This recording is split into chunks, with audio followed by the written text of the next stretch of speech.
Hello welcome my dear friends and student. इस video में आपको मैं इंस्टेंटेनियस वेलोसिटी और इंस्टेंटेनियस स्पीड का कॉन्सेप्ट बताऊंगा। प्रीवियस वीडियो मैंने आपको एवरेज वेलोसिटी और एवरेज स्पीड का कॉन्सेप्ट बताया था और किस तरह से दोनों इंटर रिलेटेड ये मैं बताऊंगा, तो बने रहिएगा इस वीडियो में मेरे साथ। स्टार्ट करता हूँ मैं वीडियो।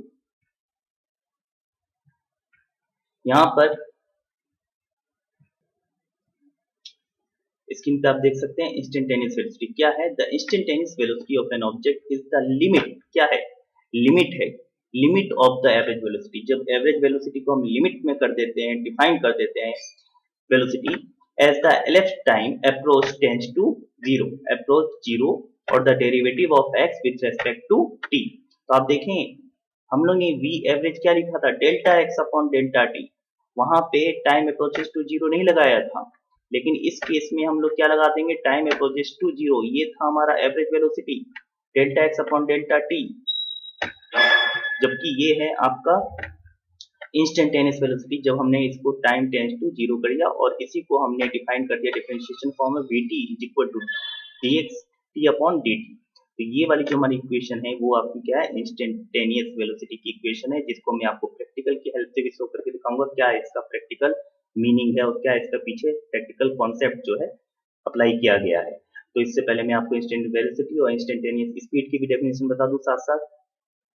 यहाँ पे आप देख सकते हैं इंस्टेंटेनियस स्पीड की definition. This is the speed at any given movement और at any given instant of time. Instant होता क्या है? हमने सुना होगा ग्लूकोज में इंस्टेंट एनर्जी सोर्स मीन्स तुरंत, इंस्टेंटली, और ये टाइम बहुत कम होता है। तो यहाँ पे हमारे पास एक पर्टिकुलर इंस्टेंट ऑफ टाइम के लिए आपने देखा होगा स्पीडोमीटर की नीडल हमेशा मूव करती रहती है। तो उस पर्टिकुलर इंस्टेंट ऑफ टाइम के लिए t equal to 0.001 second, t equal to 0.002 second, उसके लिए स्पीड कितनी है? तो उसको हमने क्या डिफाइन कर दिया है? Instantaneous speed. और इसको हम इस तरह वेलोसिटी फॉर्म में भी डिफाइन करते हैं, the velocity at a particular given instant of time. लेकिन आपको मैथमेटिकल फॉर्म में कैसे डिफाइन करना है वो आपको मैंने बता दिया है, dxt अपॉन dt, डिस्प्लेसमेंट और टाइम।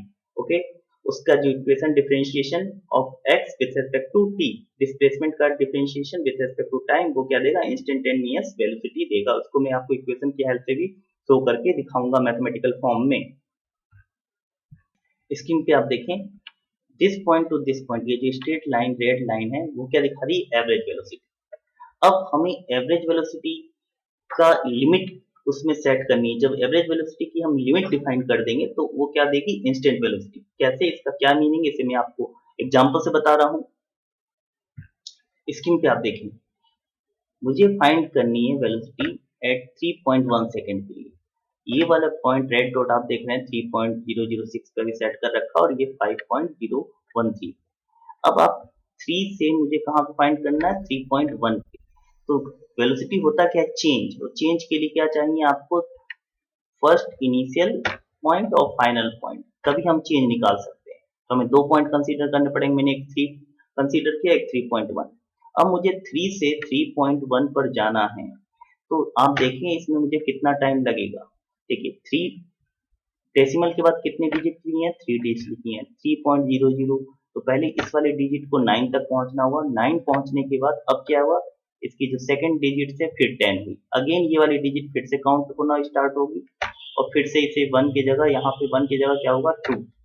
इसी तरह से अगेन ये डिजिट फिर से स्टार्ट होगी, फिर इसकी जगह 1 की जगह क्या आएगा? 3। एंड आफ्टर दैट जब ये 1, ये वाला पोर्शन 9 होगा, ये वाला सेकंड डिजिट 9 होगी, उसके बाद ये 10 आएगा। तो आपने देखा कि हंड्रेड्स ऑफ इंस्टेंट मिले, हंड्रेड्स ऑफ टाइम्स मिले बिटवीन 3 से लेकर 3.1 जाने में। तो ये टाइम क्या है? बड़े छोटे छोटे से टाइम है। 3 से 3.1 जाने में भी बहुत छोटे छोटे से ये टाइम्स हैं। इनके बीच में 3 से 3.1 के लिए हंड्रेड्स ऑफ टाइम जो हमें मिले, थाउजेंड मिल सकते हैं अगर आप 4 जीरो करें, 5 जीरो करें आफ्टर डेसिमल। तो ये बहुत बहुत छोटे टाइम। उस छोटे टाइम के लिए वेलोसिटी क्या होगी? तो उसको फाइंड करने के लिए हमने जो फॉर्मूला लिया, delta x upon delta t. हम डेल्टा टी टेंस टू क्या कर दिया हमने? Delta t tends to zero, approximately zero के बराबर है, जीरो नहीं है। टेंस टू जीरो का मतलब लगभग जीरो है। अब ये जब टाइम छोटा करते जाएंगे तो ये स्लोप हमारा, ये जो स्ट्रेट लाइन जो बनेगी, स्लोप क्लोज होता जाएगा, और फाइनली हम उस एक पर्टिकुलर फ्रैक्शन पॉइंट के लिए, जिस पॉइंट के लिए हमें निकालना है, उस पॉइंट तक हम पहुंच जाएंगे विदाउट एरर, एरर रिड्यूस करते हुए। Delta t tends to zero करने का मतलब ये होता है एरर को हम रिड्यूस कर रहे हैं। तो हम उस पर्टिकुलर इंस्टेंट ऑफ टाइम की वेलोसिटी निकाल लेंगे और फिर हमारी जो इक्वेशन होगी हम इसको इस तरह लिख सकते हैं dx अपॉन dt, और dx अपॉन dt आपके पास क्या होगा, दैट इज वेलोसिटी। तो ये हमारे पास वेलोसिटी निकल के आएगी dx अपॉन dt, और यही हमारा इक्वेशन हो जाएगा वेलोसिटी का। और वेलोसिटी के इक्वेशन में क्या होगा, स्लोप, ये हमारी स्लोप दिस वन। तो इस तरह से हम इंस्टेंट वेलोसिटी निकालते हैं। आई होप आपको ये जो कॉन्सेप्ट है क्लियर हो गया होगा किस तरह से इंस्टेंट वेलोसिटी निकाली जाती है। अभी मैं आपको और एक ग्राफ के थ्रू, हेल्प के थ्रू आपको और क्लियर कर दूंगा, उसके बाद आपको सारा का सारा कंफ्यूजन हमेशा के लिए क्लियर हो जाएगा। स्क्रीन पे आप देखें एक कार है, जब मैं स्टार्ट करूंगा तो आप देखें अभी स्लोप आपकी वैल्यू स्क्रीन पे देखें 0 है, और जैसे ही मैं कार स्टार्ट करूंगा कार के मूवमेंट के साथ ये स्लोप की वैल्यू हर एक इंस्टेंट ऑफ टाइम के लिए चेंज होती रहेगी। आप देखें कि वैल्यू चेंज होती चली जा रही continuously, her instant of time के लिए कंटिन्यूसली वैल्यू चेंज होती जा रही है। आप देखें स्लोप की वैल्यू कंटिन्यूसली चेंज होती जा रही है, जो ब्लू लाइन से दिखाया गया है। तो ये आपका दिखा रहा है instant velocity at A given instant of time. अब आपको मैं बताऊंगा कि एवरेज वेलोसिटी और इंस्टेंटेनियस वेलोसिटी का रिलेशन क्या है, ये भी आपको लिए जान लेना बहुत जरूरी है। यहाँ आप स्क्रीन पे देखें, आप देखें कि क्या इसको डिफाइन किया जा सकता है। तो आप स्क्रीन पे इस अंडरलाइन को देखें, when the velocity of an object remain constant then its average velocity is equal to instantaneous velocity. जब वेलोसिटी कांस्टेंट होगी ऑब्जेक्ट की तो एवरेज वेलोसिटी इक्वल होगी इंस्टेंटेनियस वेलोसिटी की। इस रिलेशन को आपको याद रखना है, बहुत ही इंपॉर्टेंट रिलेशन है, आपसे क्वेश्चन में पूछा जा सकता है। और आपको इसको मैं स्लोप के फॉर्म में भी दिखा दे रहा हूँ किस तरह से ये इंस्टेंटेनियस वेलोसिटी और ये एवरेज वेलोसिटी का जो रिलेशन है। और इसको फिर से मैं एक बार और दिखाना चाहूंगा आपको। यहाँ पर आप देखें, when an object velocity is changing हो रही, it is said to be accelerating. Obviously in this case average velocity over a time interval is not equal, यहाँ पे क्या आ रहा है, is not equal to instantaneous velocity. यहाँ पे हम इंस्टेंटेनियस वेलोसिटी फाइंड आउट करेंगे। तो आई होप आपको क्लियर होगा। अब लास्ट में आपको एक न्यूमेरिकल ले रहा हूँ, उस न्यूमेरिकल की हेल्प से आपको बता दूंगा कि कैसे आपको रामबाण टेक्निक, कैसे आपको इंस्टेंटेनियस वेलोसिटी निकालनी है और कैसे आपको एवरेज वेलोसिटी निकालनी है। स्क्रीन पे आप देखें क्वेश्चन है, आपको इंस्टेंटेनियस वेलोसिटी और एवरेज वेलोसिटी आपको फाइंड आउट करनी है। पोजीशन ऑफ पार्टिकल, इसको कहते हैं xt इक्वेशन, x और t। डिस्प्लेसमेंट टाइम इक्वेशन दे रखी है। डिस्प्लेसमेंट टाइम इक्वेशन को आपको से हमें क्या रिलेशन मिल जाएगा, वेलोसिटी। तो हमने क्या किया, इस इक्वेशन का डिफरेंशिएशन कर दिया, dx अपॉन dt, ये xt है। तो इसका डिफरेंशिएशन करेंगे तो आपके पास ये जो t है nx n minus one formula use करेंगे तो क्या आ जाएगा 3, और ये 0.5 है nx n minus one formula use करके 1.5, और ये आ जाएगा t क्यूब, तो t स्क्वायर।